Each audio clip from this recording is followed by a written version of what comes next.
Tokyo.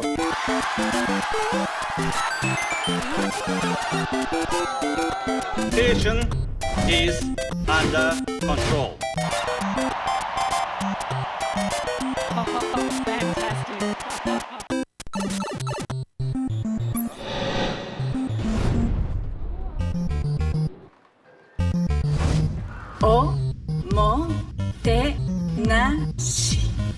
Omotenashi. 国内外のアスリートの皆さんに素晴らしい大会を繰り広げていただくこと。オリンピックを契機にまた爆発的に感染が増える危険性がある。福島の復なくして日本の再生なし。子どもの運動会が中止になったのになんでオリンピックをやるんだ。安心して参加できるようにする。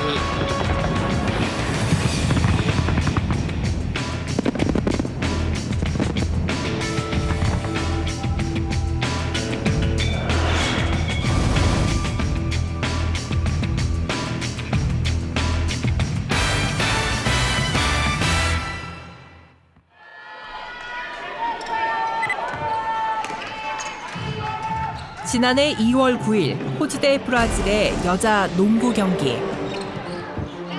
Hello everybody, is the FIBA Women's Olympic qualifying tournament game between Australia and Brazil. Absolutely, both these teams know if they win, they're going to Tokyo.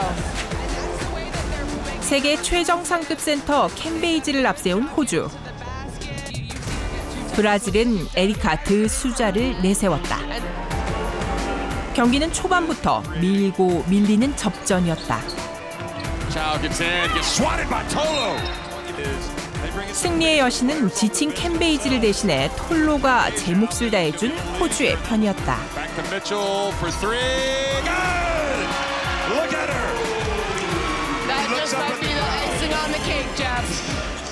That is definitely an 11-point lead. It just shows you how that one loss on opening day. 결국 도쿄행 티켓은 호주가 거머쥐었다. But they dig in and they get the 86-72 win over Brazil to clinch a spot in the Olympics. And now the challenge for them will be between now and Tokyo to continue to get better and to challenge for a spot on the podium. 하지만 호주팀의 도쿄행은 사상 초유의 올림픽 연기로 1년 넘게 미뤄지게 된다. 올해 5월 27일 도쿄올림픽에 출전할 여자 농구 선수단이 공개됐다. 브라질과의 올림픽 결정전 이후 무려 15개월 만이다. Ladies and gentlemen, welcome to Shaw's this very exciting day for Basketball Australia. Moving soon to the Open to compete in Tokyo. 기자회견엔 선수 4명만이 참가했다. 코로나 때문이었다. 감독 역시 화상으로 연결됐다. I think the most important thing is that it's Olympic Games. This is a highlight of so many athletes' career and no different as being a coach. But, I think the most important thing is enjoy the journey, enjoy the experience, but at the same time, staying in the moment. That's the biggest thing. This is the biggest stage in the sporting. 2000년 이후 올림픽에서 4번이나 메달을 딴 강팀 호주. 그래도 올림픽은 언제나 특별하다.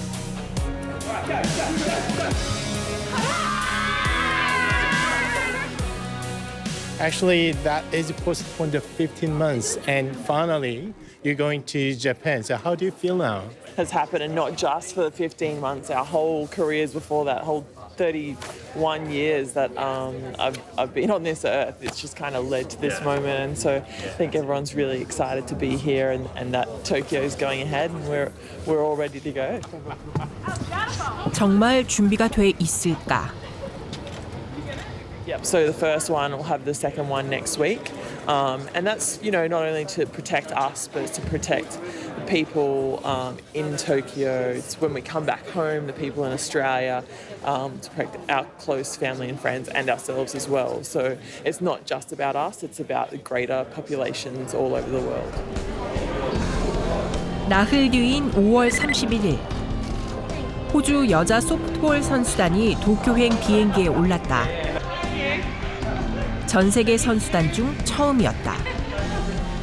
특히나 호주 팀은 후쿠시마에서 경기를 치른다. I feel nervous, but I feel that we've prepared with all of our vaccines. We're really respectful of the Japanese culture and the way that we're going to approach our situation, and that we're here for business, really. You a boyfriend? Yeah. Yeah, he's my partner of 6 years. Yeah, right. Yeah. Okay. So your girlfriend is going to how long? How long you been there? 2 months? 2 months. So you don't concerned about coronavirus or nuclear radiation things? I think if there was a problem, they would say something. And I have all the faith in the Australian government and even the Japanese government that they're going to do the right thing by their people and the Australian athletes as well. 선수들은 대부분 말을 아낀 채 경기만 생각하고 있었다. It hasn't really crossed my mind, to be honest. Just trying to keep my head out of the media and just stay focused on what we're there to win gold. So you're going to come back with a gold medal? Yeah, we are. That's my plan. 하지만 가족들 마음은 편치 않다. 아버지는 끌어안은 딸을 한참 동안 놓지 못한다. 예전 같으면 경기장을 찾아가 딸을 응원했겠지만 이번 올림픽은 다르다. 입국자 수가 제한됐기 때문이다. 공항에 나온 언론의 관심은 역시 일본 상황에 집중됐다. Ian, to what extent will this team be the canaries in the coal mine for looking at how? I don't mean that in terms of a model for the rest of the team, the rest of the Olympic team to know what they're going to be dealing with in Tokyo. Aussie spirit, they've got the first 4 games throughout Europe, actually, who live in Europe or the United States of America. Very strict controls over them. They'll be extremely limited in what they'll be able to do every day. And that's going to take, for them, another sacrifice, but it's a sacrifice they're up for.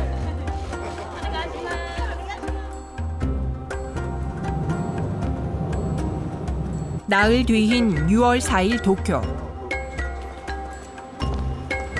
퇴근 시간이 되자 뒷골목이 북적이기 시작한다. 비가 뿌리는 날인데도 가게마다 사람들로 붐빈다. 전단지를 나눠주며 손님을 끄는 호객꾼도 있다. 鍋刺身焼き鳥あるんで。お酒飲みます？アルコール出します。アルコール OK。はいはい。あ、12時まで。あ、このビルの地下の2階にある。 빈 자리가 없어 발길을 돌리는 손님까지 있다.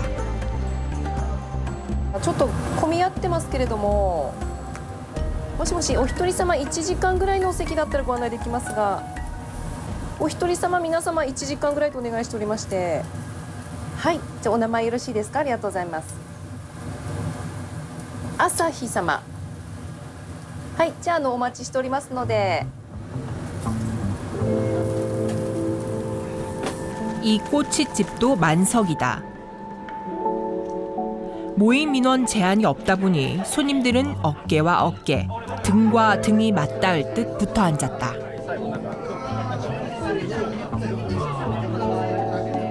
그런데 맥주병이 보인다.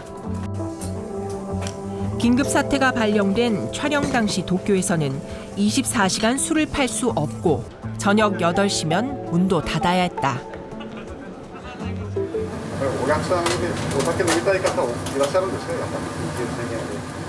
もうすごくいます。もうお酒飲めないんだったら帰るっていう感じなんで、全然緊急事態じゃないですよね。こうなると。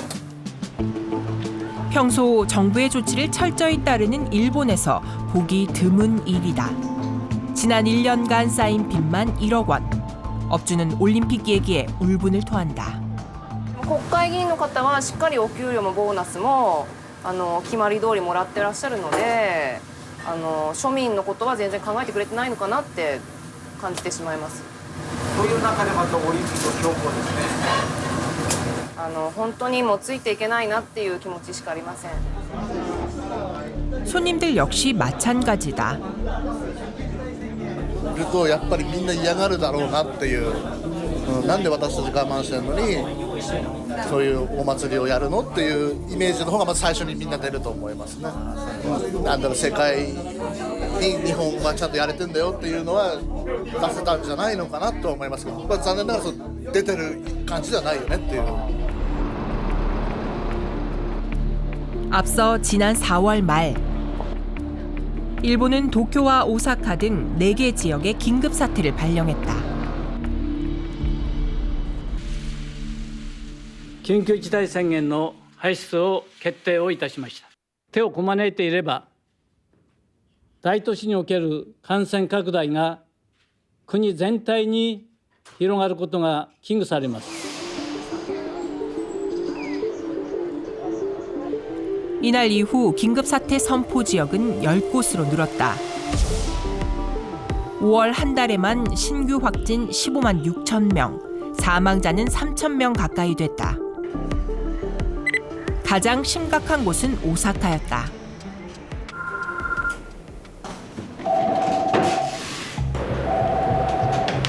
오사카의 한 민간 구급대 사무실. 전화벨이 쉴 새 없이 울린다. 第2警察病院さんの方が15時40分追加でよろしいですか。金属ですね。アンベランス小林です。はい。わかりました。でしたらまた5分前到着前になったら連絡させてもらいますんで、はい、失礼します。はい。 코로나 환자 이송을 요청하는 전화다. これが今5月に関して今さらに増えていってるので、おそらく600件近くは搬送になるんじゃないかなと思いますね。はい。4月でも約97件。そうですね。あれ地図見せていただいて。あ、大丈夫ですよ。はい。 지난달 오사카에선 코로나 확진 환자가 폭증했다. これがね全て GPS で管理されてますので今は1234567台出てますね。 7台が大阪府内を走り回っているような状況ですね。あ、もしもし、私大阪市保健所の富岡と申します。今ですね、お迎えに上がる車の方からお電話しております。失礼します。お願いします。 토미오카 씨가 77살 여성 환자를 이송하러 왔다. あ、ちょっと待ってね。体は起こしてる方が楽ですか。 寝るより座ってる方が楽。座ってる方が楽。じゃあ背もたれ上げますわ。ちょっと待ってね。 산소 호흡기를 낀 환자. 호흡기 전문 병원으로 가야 한다. 만약을 대비해 5kg이 넘는 산소통을 메고 있다. はい。1、2、3。もともと何で入院されてたんでした？リウマチとか。リウマチ？うん。なんか咳が止まらんようになって。うん。そんな緊急で。コロナでコロナと分からなかった。ああ。なんかね、病院さんでね、流行ってるみたいやね、ちょっと。 코로나로 859명이 숨졌다. 역대 월 사망자 최대 수치였다. 오사카 사망자 2,600여 명 중 3분의 1 가량이 지난달에 숨진 것이다.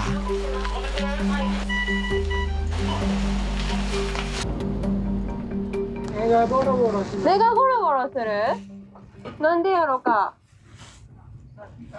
さっきからいつもはそんなことない？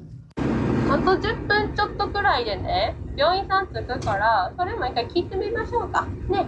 で、目薬とかね、なんかあるんやったらしてもらおう。 기저질환이 있는 고령 환자들은 무슨 일이 벌어질지 몰라 긴장감이 더하다. 그만큼 일은 더 고되다. 疲れました。お疲れ様でした。疲れました。なんか今日話聞くことですね。病院と病院の間の運送がなんか多かったらしいんですけど。そうですね。定員が多かったですね。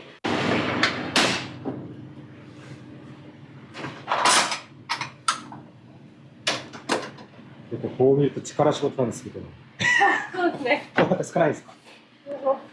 腕が毎日筋肉痛です。 코로나 4차 유행은 결국 의료 비상사태 선언으로 이어졌다. まさに今医療体制も非常に厳しい状況になっているという中で、この医療非常事態宣言、これを出したいと思います。これまでにない速度でこの感染の急拡大が続いているという状況です。 전체 병상이 환자들로 차면서 응급 환자가 47시간 동안 거리에 방치되는 일까지 벌어졌다. 実際は患者さんを消防署に連れて帰って管理しているような状況でしたね。あれば、はい。実際に酸素ボンベの残量もあるので、それを交換していかないといけないので、消防署に帰って段取りするような状況ですね。はい。患者さんが病院じゃなくて消防署に入って、だから本当に異常な事態で、そうせざるを得ないような状況が大阪では起こっていた。 다치가와시에 위치한 소고병원. 의사와 간호사 등 460명이 일하는 종합병원이다. 병원 밖 거리엔 올림픽 깃발이 내걸려 있다. 그런데 병원 유리창에 무언가 글씨가 붙어 있다.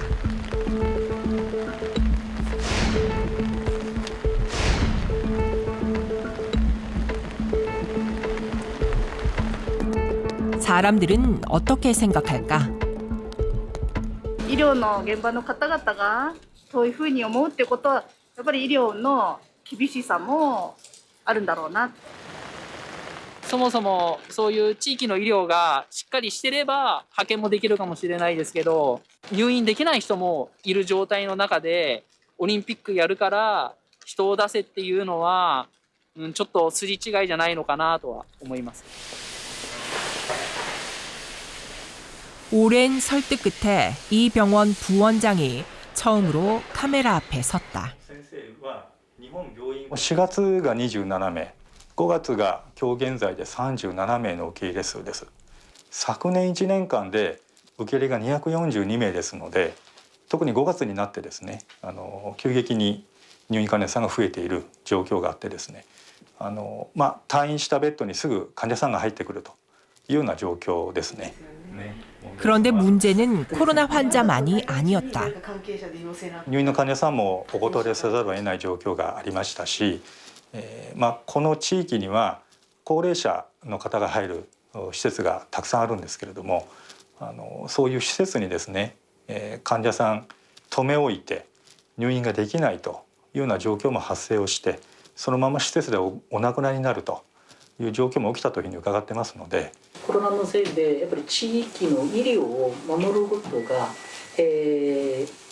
本来のことであれば守らなければならないというその医療が少しおそらかになったということなんでしょうか。そうですね。 반대 표어를 붙이게 된 계기를 물어봤다. このオリンピック直前になって看護協会に向けてですね、看護師500人 の動員の要請があったというのが一番のきっかけです。先生から見てるとやっぱりこういうような状況で安全なオリンピックが行われると思われるんでしょうか。正直思いません。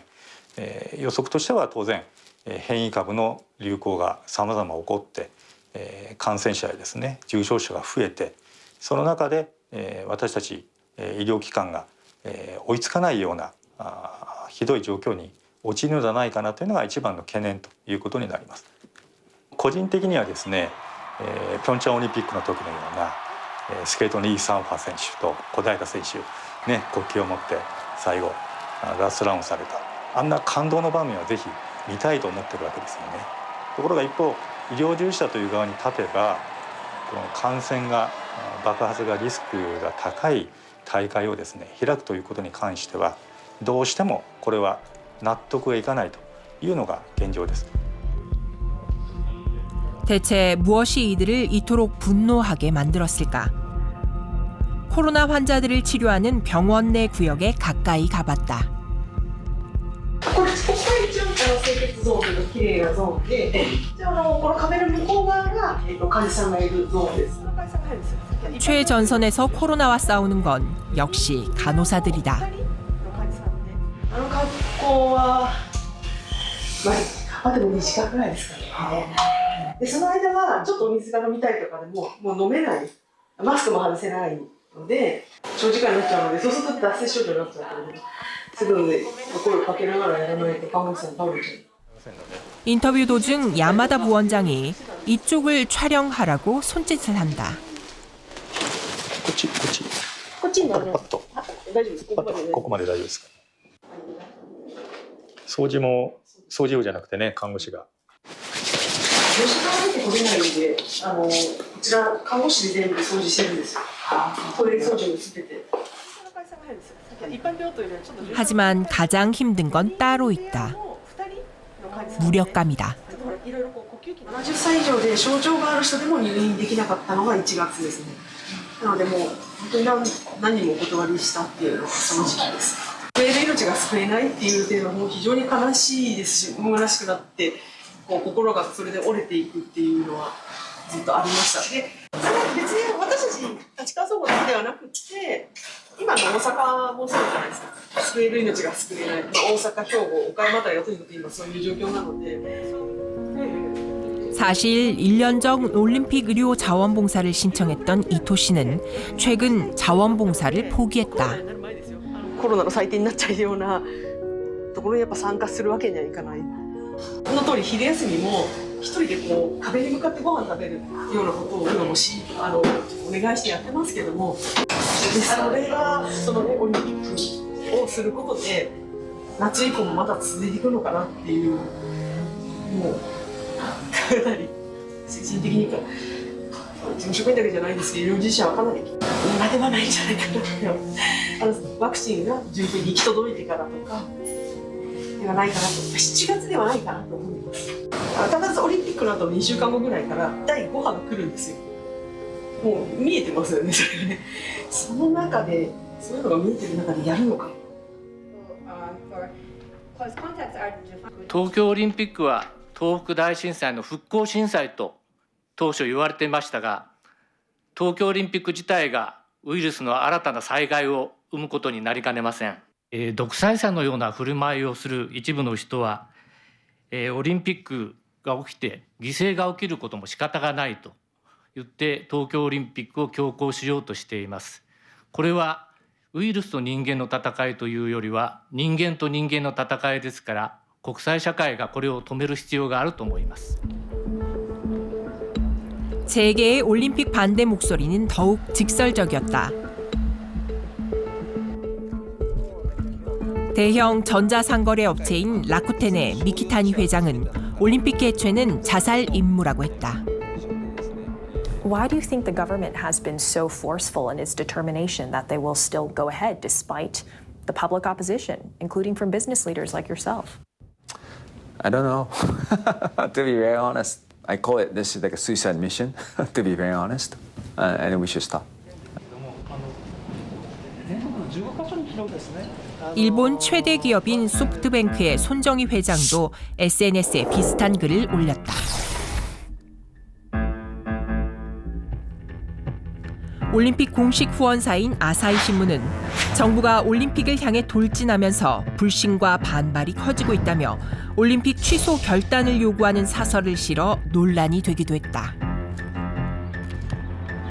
하지만 일본 정부는 확고하다. 지난 5월 10일 국회에 출석한 스가 총리. 感染急増のステージ3、感染爆発のステージ4、その時にもオリンピックはやるんですか？選手は大会関係者の感染対策をしっかり講じ、安心して参加をできるようにするとともに、国民の命と健康を守っていく、これが開催にあたっての基本的な考え方です。感染爆発してても、菅総理はオリンピックをされるというお気持ちなんですか？開催にあたってはよく聞いてください。選手は大会関係者の感染対策をしっかり講じ、安心して参加できるようにする。安心して参加できるようにする 안심하고 참가할 수 있도록 한다. 스가 총리는 12번의 대답을 이 문구로 대신했다. 나흘 뒤 열린 기자회견에서도 같은 말을 반복했다. 開催するかしないかを判断するべきではないでしょうか。総理はこの秋への延期論についてはどうお考えでしょうか。 서로 다른 기자 질문에 토시 하나 다르지 않은 답변이 나온다. 選手や大会関係者の感染対策をしっかり講じて安心をして参加できるようにすると 그런데 기자회견 말미쯤 스가 총리가 마이크를 넘기는 이 사람. 引き続き感染拡大を食い止めるために徹底して取り組んでいきたいこのように思います。尾身会長からもよろしいですか。 바로 코로나19 대책 분과회의 오미 회장이다. 政府とはですね、私ども専門家は特に私の場合には西村大臣と毎日のように意見交換をして、危機感だとか情報の共有をしております。 오미는 총리의 말문이 막히거나 病院については尾身会長がおりますので尾身会長からの方がよろしいかと思います。 답하기 어려울 때마다 구원투수 역할을 해왔다. これも尾身会長からもう付け加えることがあれば言っていただければと思います。 그랬던 오미 회장이 최근 갑자기 태도를 바꿨다. 緊急事態宣言の中でのオリンピックなんていうことを絶対に避けるということを 이 발언으로 일본 정계가 발칵 뒤집혔다. 여당은 오미 회장 개인의 의견이라며 선긋기에 나섰지만 스가 총리는 곤욕을 치러야 했다. これまでの緊急事態宣言、国民全部分科会の提言も受けてやってきたわけです。尾身会長の分科会にオリンピック開催の条件についてお諮りしたらどうですか。 さまざまな角度から相談をしているということであります。 こういうダブルスタンダードを使われるから国民は信用できないんです。尾身会長がオリンピック・オリパラについて発言をされたら田村大臣は自主的な研究だと言った。失礼にも程がありますよ。これまで政権は総理は記者会見までご一緒してずっと発表されてたんじゃないですか。政府にとって都合の悪い意見が出てくるからだというふうに見られても仕方がないですよ。そうでないというんだったらきちっと分科会に諮問すべきじゃないですか。総理答えてください。総理お答えください。なんで分科会に諮問しないのか。西村担当だ。 일본 정부는 왜 이렇게 올림픽 개최를 고집하는 걸까? 우선 재정적 이유가 크다. 월스트리트 저널은 일본이 대회 취소를 IOC에 먼저 제안할 경우 경제적 손실이 18조 원을 웃돌 것으로 추산된다고 보도했다. 노무라 연구소는 경제적 손실이 일본 GDP의 0.5%에 달할 것이라고 전망했다. このお金を誰が負担するのか、特に日本が先に辞めるといった場合の日本の負担は非常に大きくなる可能性がある。それは公的な資金で賄われますから、となりますと最終的には国民一人一人がですね、このオリンピックが中止されたことによって何万円も払わなきゃいけないかもしれないんですね。 올림픽 개최 철회는 헌장의 기준에 따라 IOC만 할 수 있기 때문이다.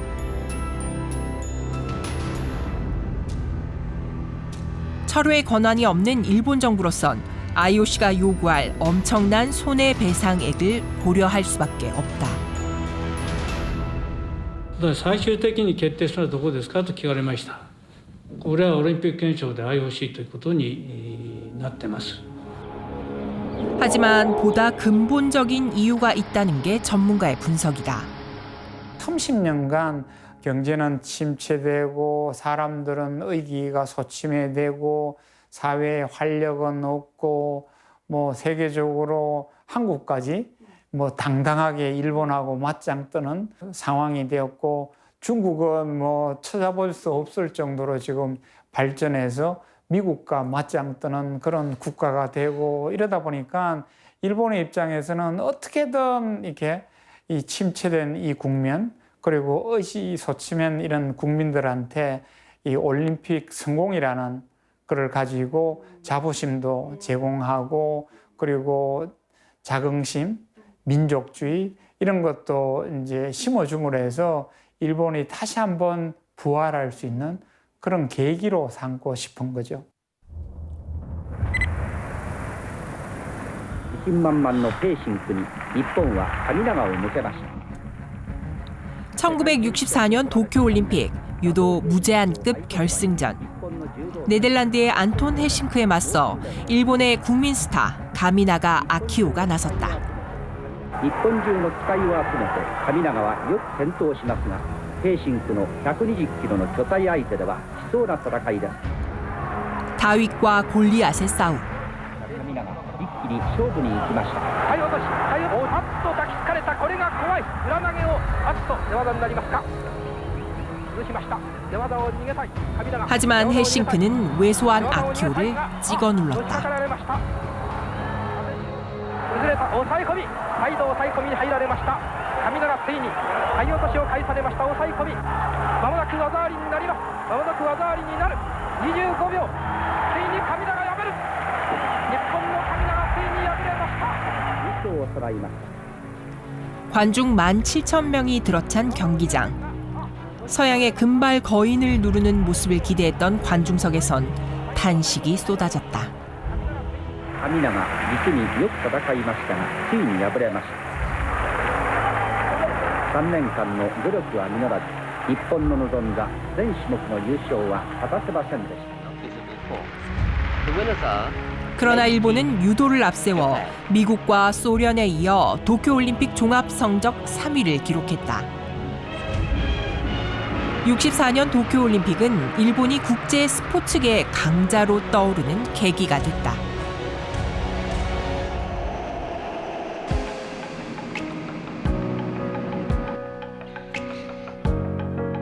(64년) 영웅들은 어떻게 지내고 있을까?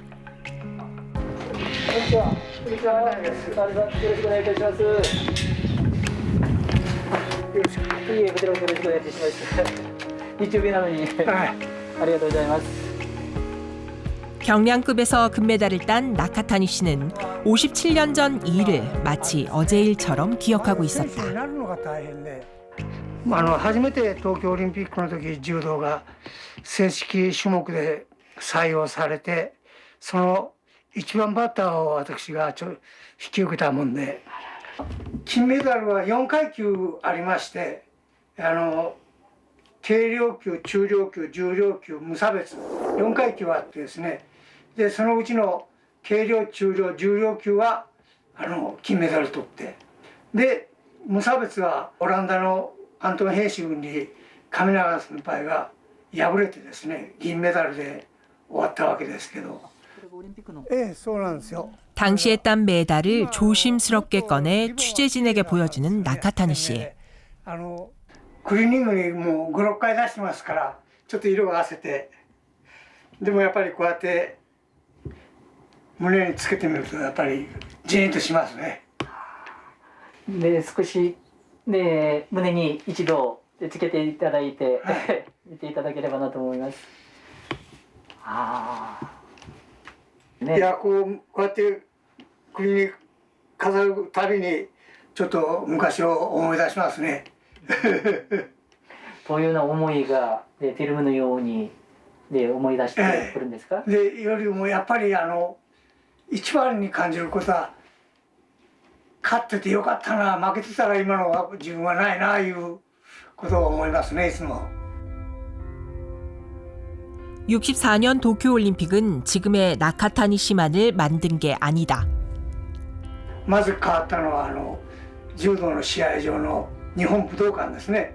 素晴らしい試合場ができて、またそれだけじゃなくて他の競技もそういう施設がどんどんできてですね、それをそれ使うそのオリンピックの後にもそれをどんどん活用していったということで。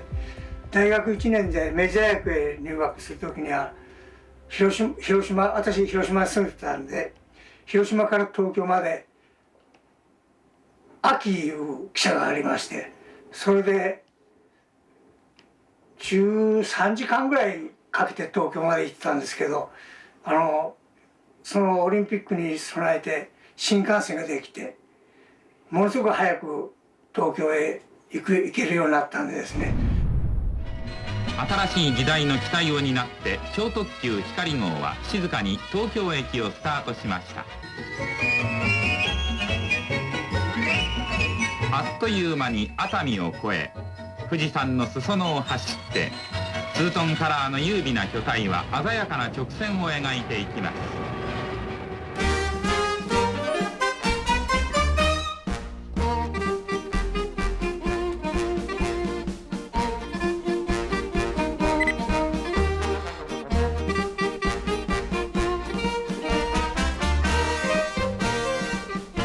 (64년) 도쿄 올림픽은 대성공의 올림픽이었습니다.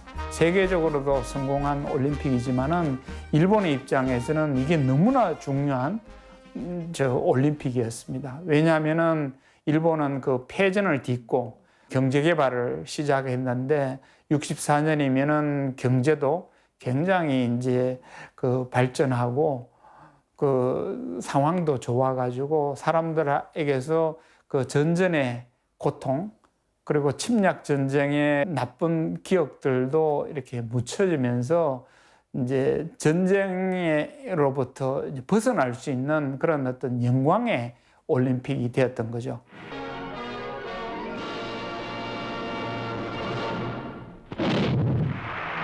이처럼 올림픽을 통해 패전의 기억을 떨치고 영광의 시대를 열고자 했던 인물, 기시 노부스케 총리였다.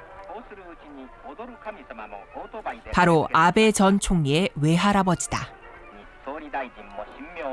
기시 수상은 뭘 주장했는가 하면은 이렇게 올림픽에 성공을 하게 되면은 경제 개발보다는 헌법을 개정해야 된다고 주장한 사람이었습니다. 이 헌법이라고 하는 것은 점령군인 미국이 일본에 강요해서 만든 그런 어떤 치욕의 헌법이고 이거를 일본 스스로 그 개정을 하는 이런 노력을 해야 된다고 주장했던 분입니다.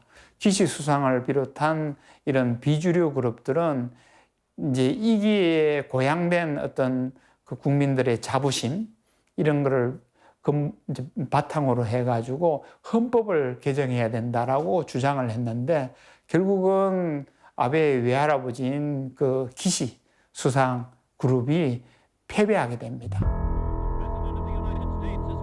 정작 기시 총리는 올림픽이 열리기 전 총리직에서 물러나야 했다.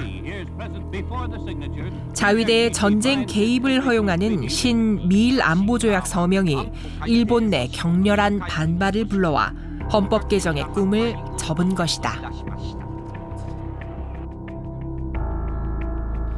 하지만 기시의 꿈은 외손자 아베로 이어졌다.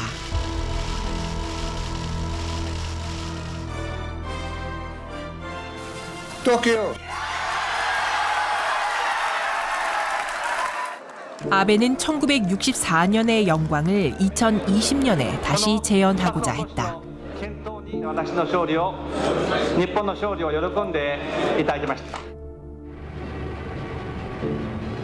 64년 히카리 신칸센은 리니어 신칸센으로 진화했다.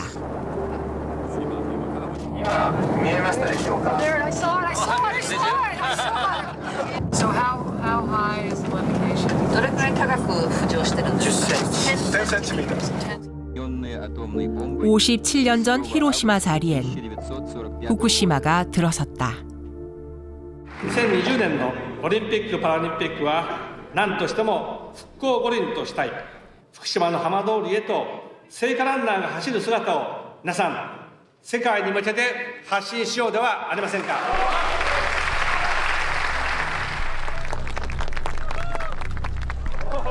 아베 전 총리의 방사능 지우기는 계속됐다. 私は福島のお米を毎日食べておりますし、水も飲んでおりますが、おかげさまで自民党の総裁に賛成を果たすことができたわけでございますので。 히로시마와 후쿠시마. 일본은 두 도시를 통해 무엇을 보여주려 한 걸까? 1964년에 일본이라는 것은 1955년이 전후가 끝났다는 유명한 말이 있듯이 전후가 끝났다는 것은 이제는 전전에서 넘어서 전후의 부흥을 이뤘다는 뜻이에요.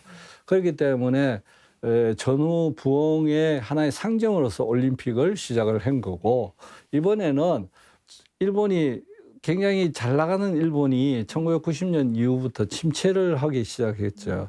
그러면서 쇠퇴하고 있는 일본 속에서 다시 한번 도약을 하는 계기로 삼고자 한 것이 이번 올림픽이라고 보면 되겠죠.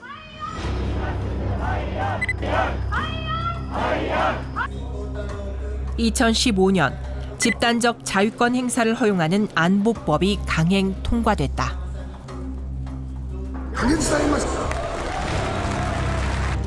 마침내 일본은 70년 평화헌법 체제에서 벗어나 이른바 전쟁 가능 국가가 됐다.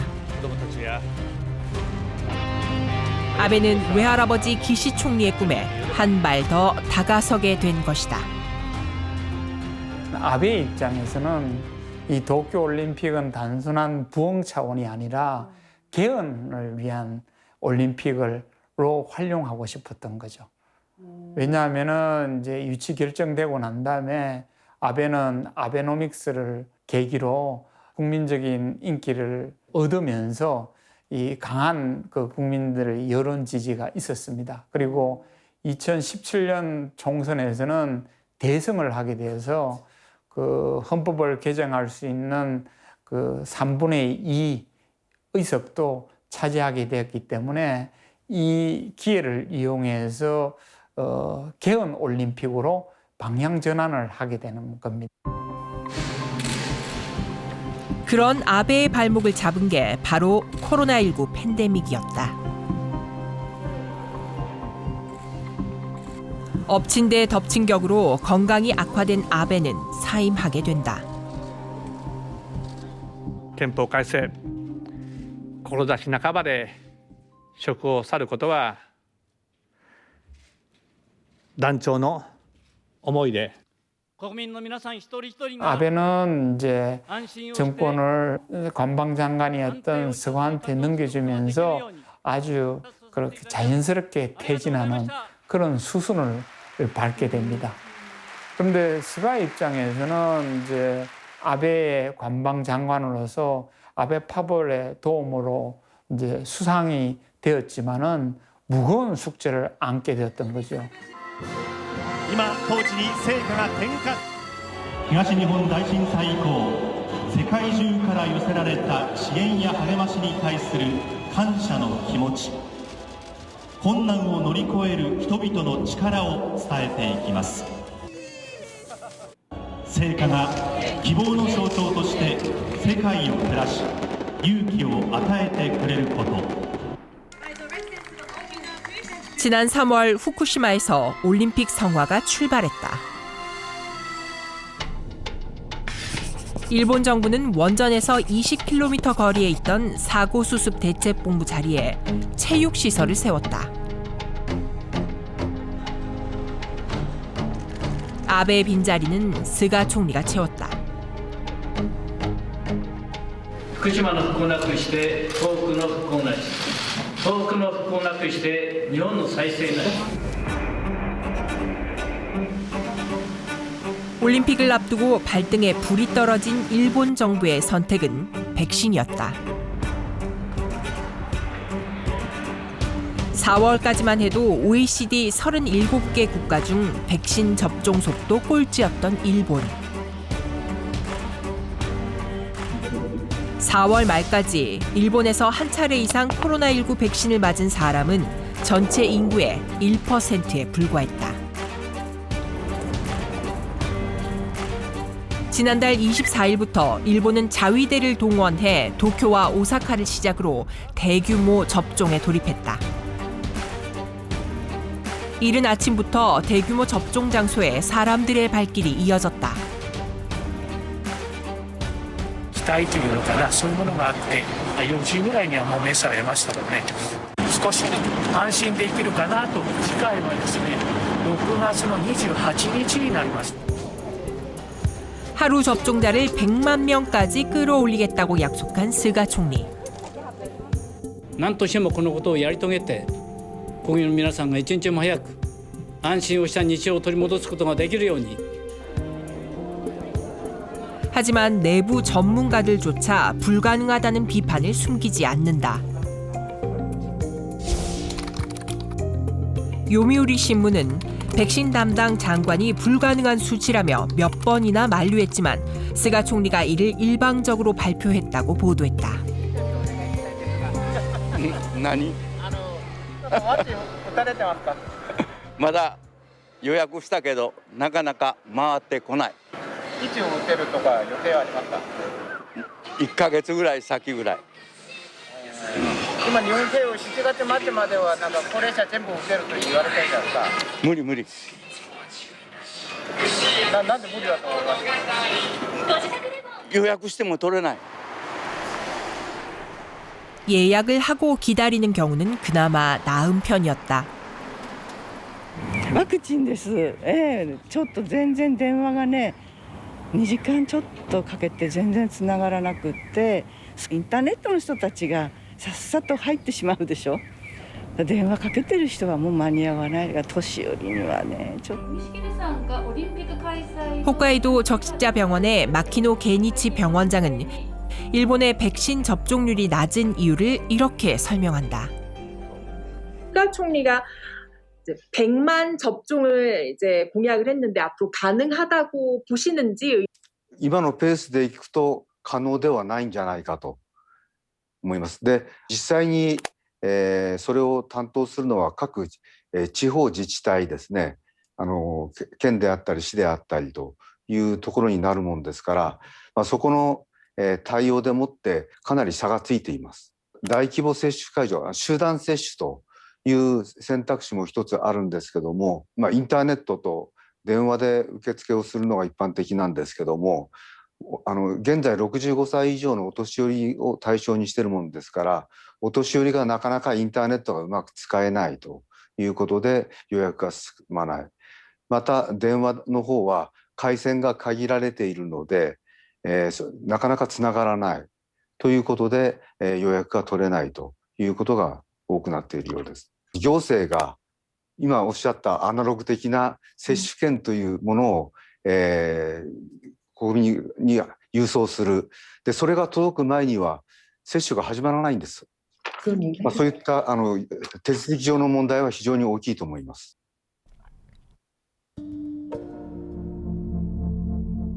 6월 17일 결국 긴급 사태가 해제됐다. 緊急事態宣言については北海道、東京都、愛知県、京都府、大阪府、兵庫県、岡山県、広島県、福岡県について6月20日をもって解除すること。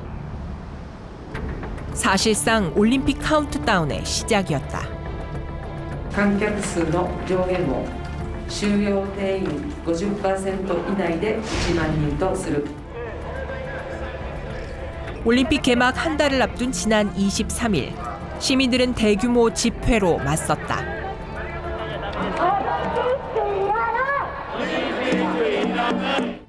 緊急事態宣言だってオリンピックのために縮めただけでしょうが、まだ全然変わってない。だいたい緊急事態宣言が出た時、第1回目の時なんか200人ぐらいだったんですよ。今500人、400人ってあるじゃないですか。だから全然わからないですよ。そんな状態なのにオリンピックやろうとする。 かかってしまった人がやっぱりオリパラに医療資源を全部今取られている状態なので、全然入院とかできずに家の中で死んでしまったりとかっていう例がどんどん増えるんじゃないかなと、自分もそうなるんじゃないかと思っていて、それがかなりストレスですね。 집회가 열린 이날 도쿄도에선 신규 확진자가 619명 나왔다. 지난달 684명을 기록한 이후 27일 만에 가장 많은 수치였다. 시민들의 반대도 やり方がちょっと納得いかないもんでね、それだったらそうするなら小学生の運動会とかそういうものをねできないのになぜオリンピックをするかです。国会議員は考えてるのか政府は何考えてるのか僕はちょっと。 선수들의 불안도. 그러니까 아무래도 경기에 집중해도 경기력이 좋을까 말까한 상황 속에서 그런 문제까지 신경을 써야 된다면 사실 경기력에 문제가 있다고 생각하거든요. 모두가 올림픽 카운트다운에 묻혔다. 夏の東京オリンピック・パラリンピックは人類が新型コロナウイルスに打ち勝った証としてまた東日本大震災からの復興を世界に発信する機会としたいと思う。 그리고 일본은 이제 새로운 카운트다운을 준비 중이다. 스가는 이번 9월에 이 올림픽이 성공하게 되면은 자민당 총재 연임도 시야에 들어오게 되고 또 성공하게 되면은 경우에 따라서는 중의원 해산 총선거를 실시해서 한 번 더 이제 확실한 정치적 기반을 다질 수 있는 그런 입장이기 때문에 올림픽을 건 정치적 도박. オリンピックを強行することは今の菅政権にとってはある意味ものすごいギャンブルなんですね。うまく乗り越えられればそれはもしかしたら支持率が回復するかもしれない。しかしオリンピックの開催に伴って感染者が出る、あるいは医療の問題にオリンピックのために影響が出る、逆に言うと政権は非常に危機的な状況に追い込まれるので、ある意味ギャンブルなんだろうなと。 위험한 도박이 시작됐다. コロナとの戦いに、世界中の人が今全力を尽くさないといけない時にこれに背を向ける動きがあります。残念ながら東京オリンピックはそのようなコロナとの戦いを妨害することになりかねません。